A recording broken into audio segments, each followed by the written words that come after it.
మహారాష్ట్రలో తిరుగులేని విజయం సాధించిన బీజేపీ నేతృత్వంలోని మహాయుతి కూటమి ప్రభుత్వ ఏర్పాటుకు సిద్ధమైంది. ఇవాళ సాయంత్రం ప్రమాణ స్వీకార కార్యక్రమం జరిగే అవకాశం ఉందని తెలుస్తోంది. అయితే ముఖ్యమంత్రి ఎవరనే దానిపై ఉత్కంఠ కొనసాగుతుంది. అత్యధిక సీట్లు గెలుచుకున్న తమ పార్టీకే ఆ అవకాశం దక్కుతుందని బీజేపీ చెబుతోంది.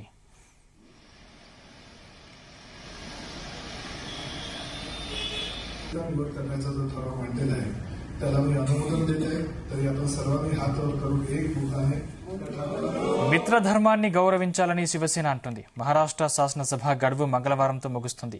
గెలిచిన కూటమి 72 గంటల్లోగా ప్రభుత్వాన్ని ఏర్పాటు చేయాల్సి ఉంది. లేదంటే రాష్ట్రపతి పాలన విధించే అవకాశం ఉంది. ఈ క్రమంలో ప్రభుత్వ ఏర్పాటుకు మహాయుతి వేగంగా అడుగులు వేస్తున్నట్లు సమాచారం.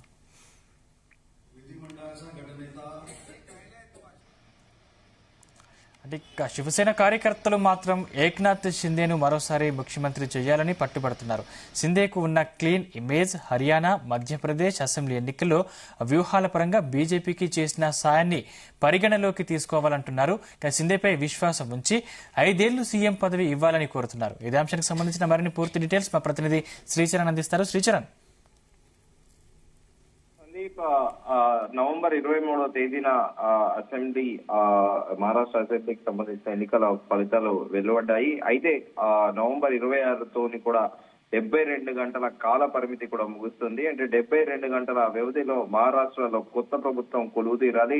అయితే బీజేపీ నేతృత్వంలోని మహాయుతి కూటమి గెలిచిన విషయం తెలిసిందే. అందులో మెజారిటీ సీట్లు ఇండిపెండెంట్ గా పార్టీ వైజ్ గా చూసుకుంటే బీజేపీకి దాదాపు 132 సీట్లు పైగా గెలుచుకుంది. అయితే 72 గంటల సమయం రాష్ట్రంలో రాష్ట్రపతి పాలన నుంచి తప్పించేందుకు పార్టీలకు ఓవరాల్ గా 72 అవర్స్ టైం అనేది 23rd నుంచి 26th వరకు ఉంటుంది. ఇప్పటికే ఇవాళ 24 గంటలు, ఇవాళ ఒక 24 గంటలు.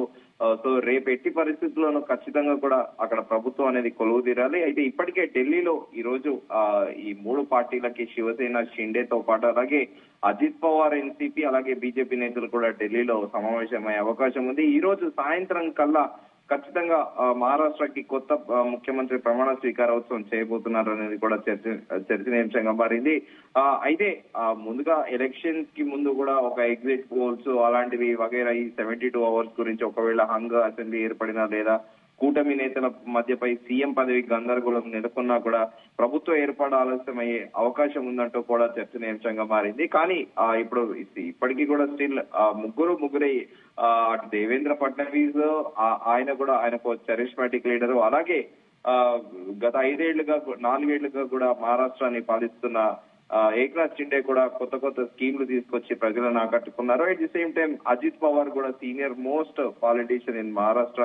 సో ముగ్గురు కూడా ఈక్వల్ గానే ఉన్నారు. కాకపోతే దీంట్లో బీజేపీ కార్యకర్తలతో పాటు బీజేపీ నాయకులు మాత్రము దేవేంద్ర ఫడ్నవీస్ కే ముఖ్యమంత్రి పదవి ఇవ్వాలి అంటూ కూడా వ్యాఖ్యలు చేశారు. అట్ ది సేమ్ టైం వాళ్ళు ఢిల్లీలోని పెద్దలకు కూడా సేమ్ అదే విషయాన్ని కూడా తెలుపుతున్నారు. కాకపోతే ప్రస్తుతము ఇవాళ నవంబర్ 25వ తేదీ కాబట్టి ఖచ్చితంగా రేపటిలోగా కొత్త ప్రభుత్వం అనేది కూడా ఏర్పడాల్సిన ఆవశ్యకత అనేది కూడా ఖచ్చితంగా ఉంది. అయితే కూటమి నేతల మధ్య ఒకవేళ ఏకాభిప్రాయం కుదరకపోతే ఏంటి పరిస్థితి అనేది కూడా ఒక క్వశ్చన్ అయితే రైజ్ అయింది. అయితే గతంలో అసెంబ్లీ ఎన్నికల తర్వాత మహారాష్ట్రలో 2019లో కూడా 2019లో అక్కడ స్వల్పకాలం పాటు కూడా రాష్ట్రపతి పాలన విధించారు. కొన్ని ఎగ్జిట్ పోల్స్ హంగ్ కూడా అంచనా కూడా అప్పట్లో కూడా వేశాయి. సో అయితే ఇప్పుడు ప్రస్తుతము ఇటు మహారాష్ట్రలో బీజేపీ, షిండే, శివసేన, అజిత్ పవార్ నేతృత్వంలోని మహాయుతి కూటమి విజయం సాధించి అయితే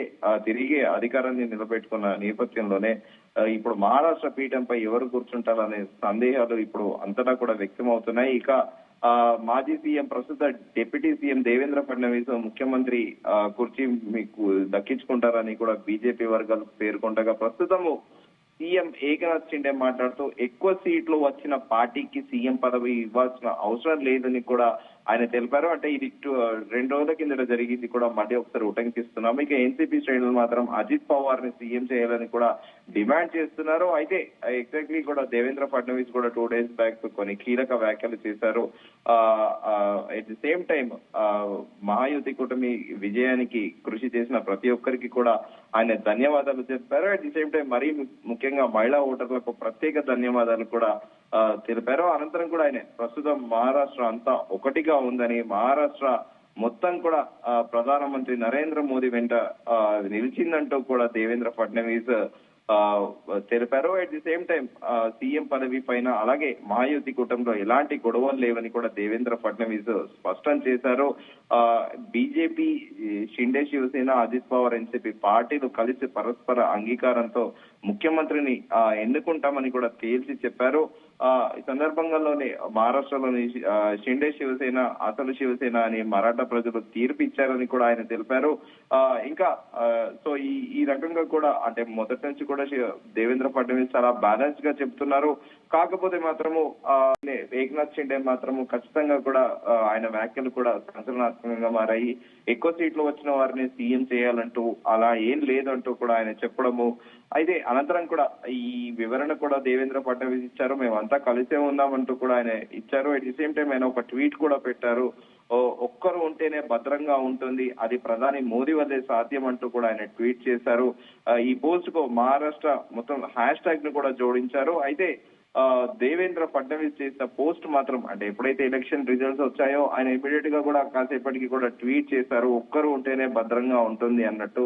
అనంతరం కూడా ఆయన ప్రధానమంత్రి నరేంద్ర మోదీని అడ్రస్ చేస్తూ కూడా ఎక్స్ వేదికగా ట్వీట్ చేశారు. కానీ ఈ సంసిగ్ధత 72 గంటల సంసిగ్ధత అనేది ఇంకా ఉత్కంఠ రేపుతోంది. ప్రస్తుతం ఈ రోజు సాయంత్రం ఖచ్చితంగా కూడా ఒక క్లారిటీ వచ్చే అవకాశం ఉంది. అయితే బీజేపీ హైకమాండ్ మాత్రము మహాయుతి కూటమి సీఎం, ఇద్దరు డిప్యూటీ సీఎంల ఫార్ములాను అమలు చేసే అవకాశం ఉందని కూడా రాజకీయ విశ్లేషకులు చెబుతున్నారు. ఈసారి ఏక్నాథ్ షిండేకు డిప్యూటీ సీఎం పదవి కట్టబెట్టి దానితో పాటు కీలక శాఖలు అప్పగిస్తారనేది కూడా చర్చ నడుస్తోంది. దానికి ఆయన అంగీకరిస్తారా లేదా అనేది కూడా ఒకవైపు చర్చ నడుస్తుంది. శివసేన కార్యకర్తలు మాత్రం ఏక్నాథ్ షిండేనే మరోసారి ముఖ్యమంత్రి చేయాలని కూడా పట్టుబడుతున్నారు.